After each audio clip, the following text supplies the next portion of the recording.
everyone, welcome to the first episode of PDH Home Base's gameplay series.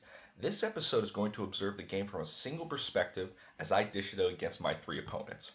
So for this round, I'm going to be piloting my Tribal Elves deck with Shaman of the Pack at the helm. As you can see, this deck is just elves, elves, elves. I'm really looking forward to piloting this thing against some pretty tough competition. So let me show you kind of a few of the creatures that I'm looking to use.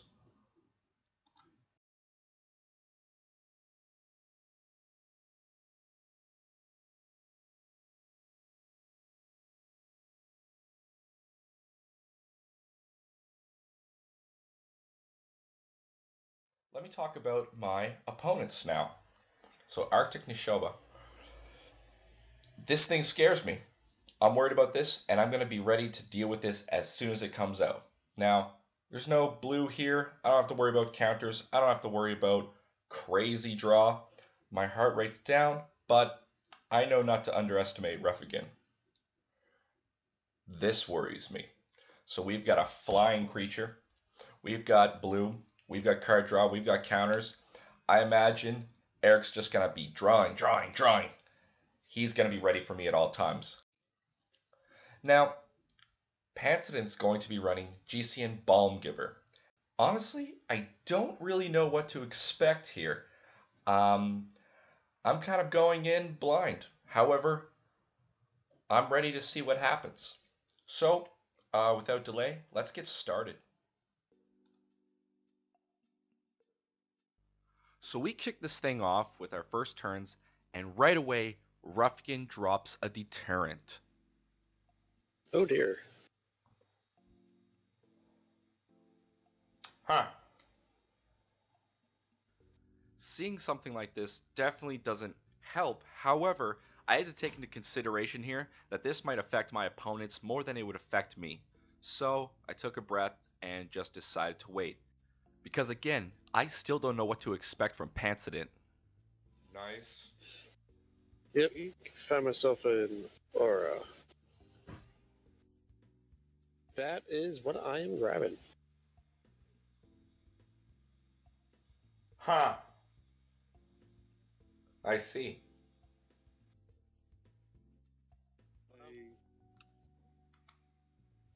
Ooh, betrayal. Yeah, betrayal on the bomb givers. How the arrow. Alright. Oh. And we'll play Cartouche on the Jaddy offshoot.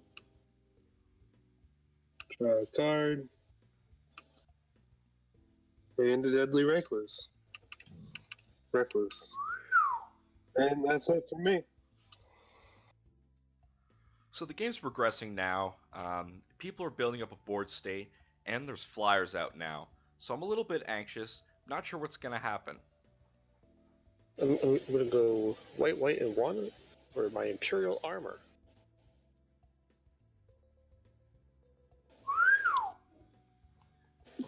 He is now a 7/7.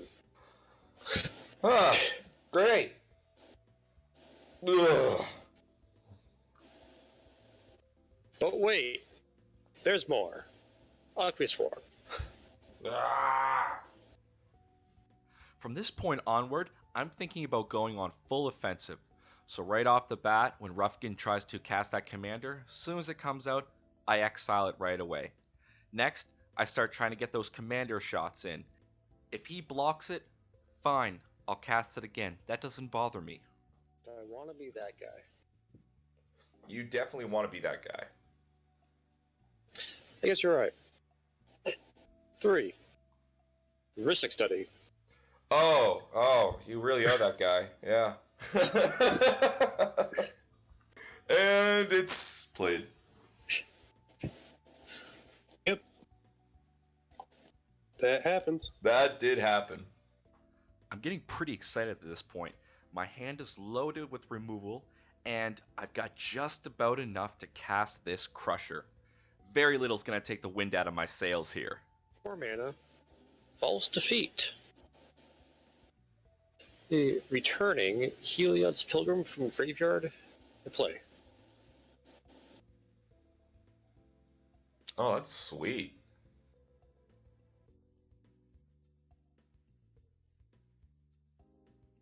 I think I'm going to play my own Rustic Study and let you draw for yours.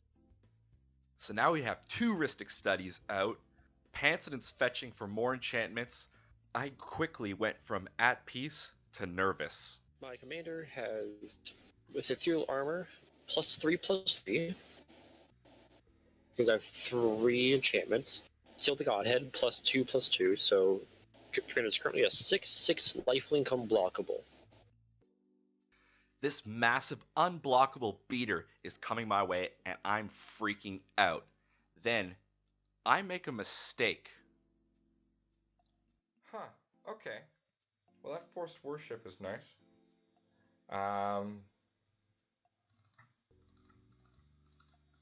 I'm not a fan of it. That's a lot of mana. That's it. Yeah. Oh. Yeah. All right.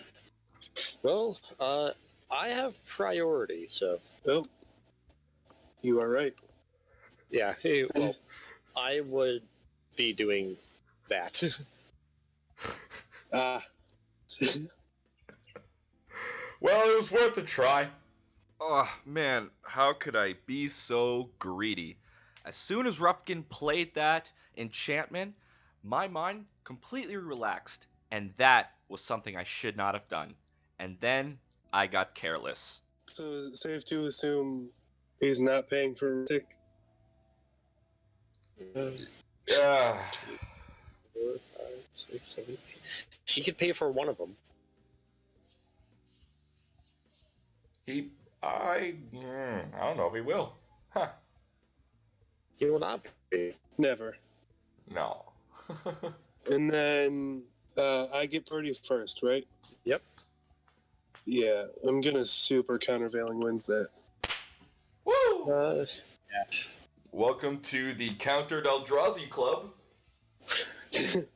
Membership, 2 people.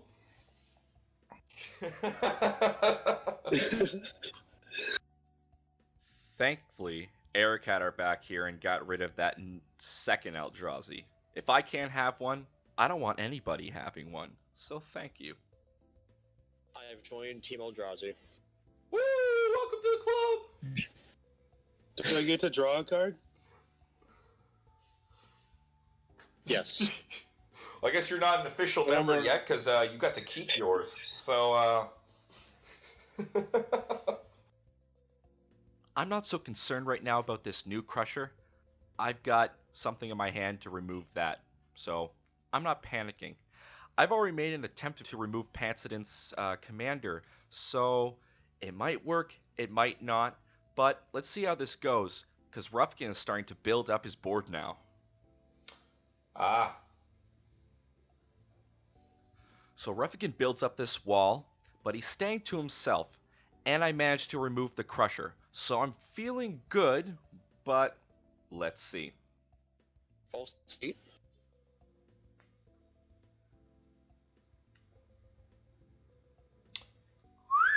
oh, I see where this is going.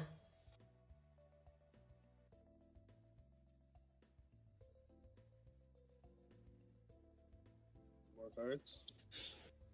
Yeah, I mean, you're not at this rate. You won't win with Labman. Well, so much for that removal. That Crusher came back.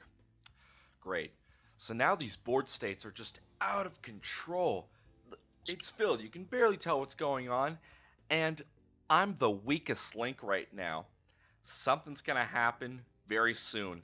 And I'm in a lot of trouble. So I'll just yoink this over here. Just gonna bar him until out of turn.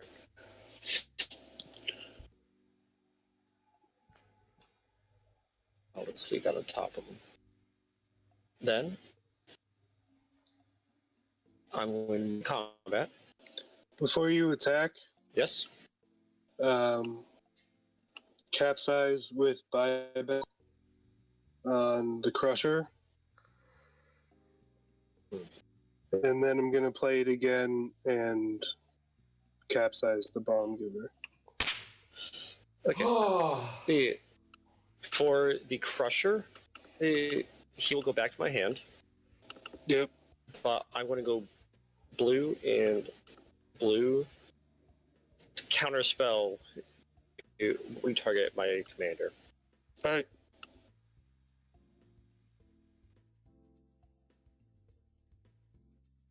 So just like that, I'm out of the game.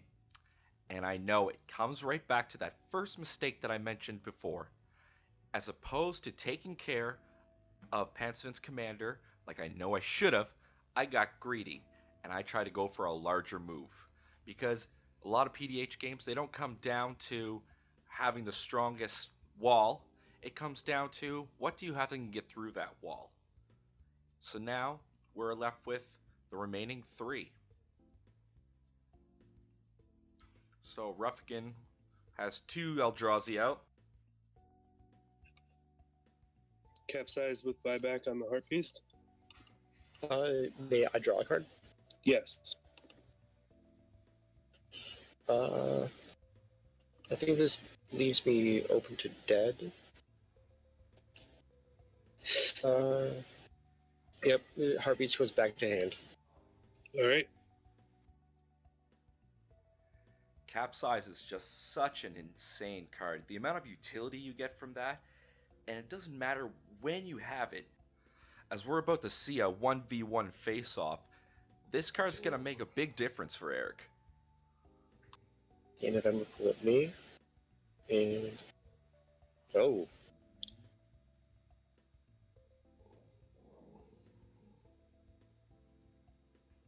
everything else at you. Is the Devastator also coming at me? Uh, All right. I was hoping to avoid math.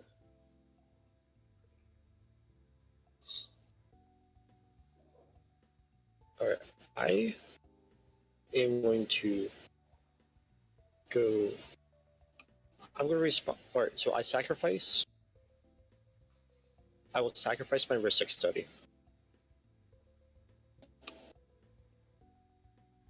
And when you attack, and then I'm going to pay 2 and a white to Afterlife. Your Hand of Emrakul.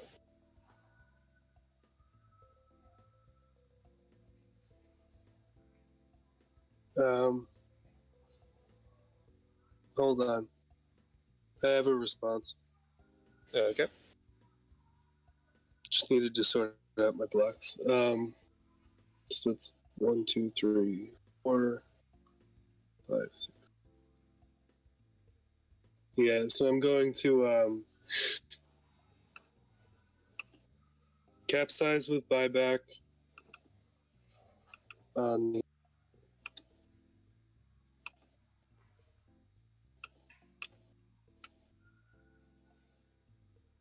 Devastator, and then Logic Knot, the Afterlife for 22.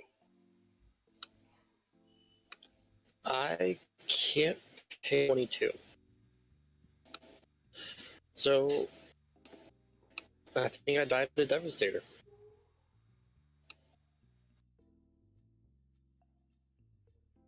Now just due to creature advantage, Pantheon's now out, and it's just left to Ruffigan and Eric at this final showdown.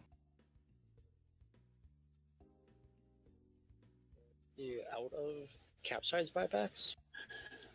I'm 1 mana off. Yeah. Oh man. Yep. Oh, That was intense.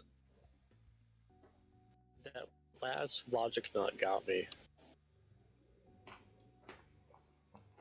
I was Yeah. so close to surviving. I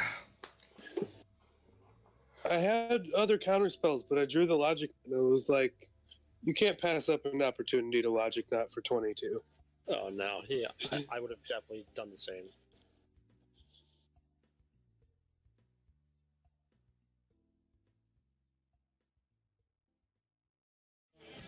Hey everyone, thanks so much for staying till the end. Be sure to keep up to date with future episodes by hitting subscribe below or by visiting us at pdhhomebase.ca.